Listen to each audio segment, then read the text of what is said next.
আসসালামু আলাইকুম, welcome back to my channel life of Naim. কেমন আছেন আপনারা সবাই? আলহামদুলিল্লাহ আমরা অনেক ভালো আছি। চলে আসলাম নতুন একটা ব্লগ নিয়ে। আশা করি একটা লাইক দিয়ে পুরো ভিডিওটা দেখতে থাকবেন। সকালে নাস্তা শেষ করে সব কাজ শেষ করে মেয়েকে একটু টাইম দিচ্ছিলাম। ও একটু খেলছে, ও একবার চাবি নিয়ে খেলছে, একবার ঘোড়া নিয়ে খেলছে, তাই ওকে এখন টাইম দিচ্ছি। তো টাইম দিয়ে ওকে গোসল করিয়ে দেন আমি ওর জন্য খিচুড়ি রান্না করব। রান্না করে চলে আসলাম। তো আজকে আমি ওর জন্য ইলিশ মাছ দিয়ে খিচুড়ি রান্না করব। ওর খিচুড়িটা আমি যে চাল দিয়ে রান্না করি, এটা আমি রাজমার খিচুড়ি মিক্সড চাল দিয়ে রান্না করি, যেটা আমি অনলাইন থেকে অর্ডার করে নেই বাচ্চার জন্য, যেখানে সব ধরনের ডাল, চাল এবং রাজমাটা দেওয়া থাকে। অনেক পুষ্টিকর, যা বাচ্চাদের জন্য অনেক ভালো। দিনে অন্তত একবার আমরা বাচ্চাকে খিচুড়ি খাওয়াতেই পারি। আর খিচুড়ির মধ্যে কিন্তু আমি অল টাইম একটা না দুইটা হলেও সবজি দেই। তো আজকে আমি যেহেতু ইলিশ দিয়ে রান্না করব, তাই আমি এর মধ্যে শুধু ব্রোকলি দিব, অন্য কোনো সবজি অ্যাড করব না। আর আজকে আমি এটার মধ্যে ঘি দিলাম না, তেল দিয়ে রান্না করতেছি, কেননা ইলিশ মাছের সঙ্গে ঘিটা দিলে একদমই স্মেলটা অন্যরকম হয়ে যায়। তো আমি এর মধ্যে আদা রসুন বাটা, হলুদের গুঁড়ো, মরিচ দিয়েছি একটা ভেঙে, আস্ত মরিচ ভেঙে দিয়েছি যাতে একটু ঝাল বের হয়, কেননা ও আমাদের সঙ্গে একটু একটু খাওয়া শিখেছে, যার জন্য একটু লবণ ঝালের টেস্টটাও পেয়েছে। আর খিচুড়ি যদি একবারেই কিছু না দেয় তাহলে একদম পছন্দ করে না, খেতে চায় না, তাই আমাকে একটু ঝাল দিতেই হয়।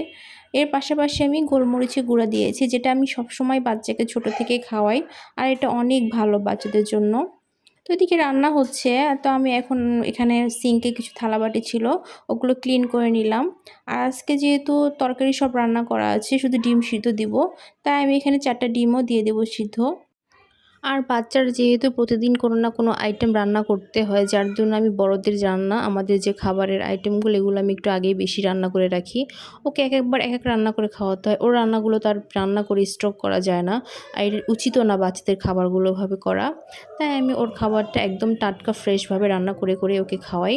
আমি ওর খিচুড়িটা আজকে আর কালকে খাওয়াবো, এর বেশি দিন আমি নিয়ে যাই না। তো এর মধ্যে কিন্তু আমার ছোট ময়না আমার পাশে আসে, আমার কোলে ওঠে, ওকে নিয়ে আমার রান্না করি, ওকে নিয়ে অনেক সময় দেখি। যেহেতু বাসায় কেউ নেই, আমি একা, তাই ওকে দেখতে হয়, আমার সব কাজও আমাকেই করতে হয়। তো এই যে দেখেন, ও আমার কোলে এসেছে, দেন ওকে আমি এখন বলছি মাম্মাম তুমি খাবে। ও এটা রান্না খুব পছন্দ করে। অ্যাকচুয়ালি আমার কোলে উঠলে ও দেখে মাম্মি কি রান্না করছে, কি কাজ করছে, ও কোলে উঠে খুব এনজয় করে। তো এগুলোই ভালো লাগে। তো আমার সোনা বাচ্চাদের জন্য অবশ্যই আপনারা দোয়া করবেন, আর অবশ্যই মাশাআল্লাহ বলবেন। ভিডিওটা ভালো লাগলে অবশ্যই একটা লাইক দিয়ে দেখা শুরু করবেন। তো আমার খিচুড়ি রান্নাটা কিন্তু অলমোস্ট শেষ। এখন আমি মাছটাকে আলাদা করে নিব। তো আমার সোনা বাচ্চাটা কিন্তু আমার কোলে, ওকে নিয়ে আমি মাছটা আলাদা করলাম এবং ওকে খাওয়ানোর চেষ্টা করলাম। তো ওকে খাওয়ানো শেষে দুপুরবেলা সবাই একটু রেস্ট করে চলে আসলাম বিকালবেলা। তো আমার বাসায় আমার নানু এসেছে, আমার নানুকে বললাম নানু একটু পিঠা বানান, যেহেতু আপনি এসেছেন। তো নানু এখন পিঠা বানাতে চলে আসলো। তো সব কিছু রেডি করে দিলাম। তো উনি এখন তেল পিঠা বানাচ্ছে। দেখুন তেল পিঠাটা এত সুন্দর হয়েছে, মাশাআল্লাহ একদম ফুলে উঠেছে। যেমন দেখতেও সুন্দর লাগছে, তো এরকম কিন্তু খেতেও অনেক মজা লেগেছে।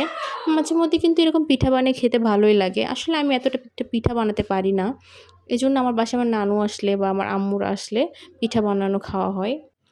আর এরকম কিন্তু মাঝে মধ্যে পিঠা বানিয়ে খেতে ভালোই লাগে। শুধু যে শীতের মধ্যে পিঠা মজা লাগে এমন কিন্তু না, মাঝে মধ্যে বানিয়ে খেলে অনেক ভালো লাগে। আপনারা কিন্তু বানিয়ে খেয়ে দেখতে পারেন, কেমন লাগে অবশ্যই আমাকে কমেন্ট করে জানাবেন।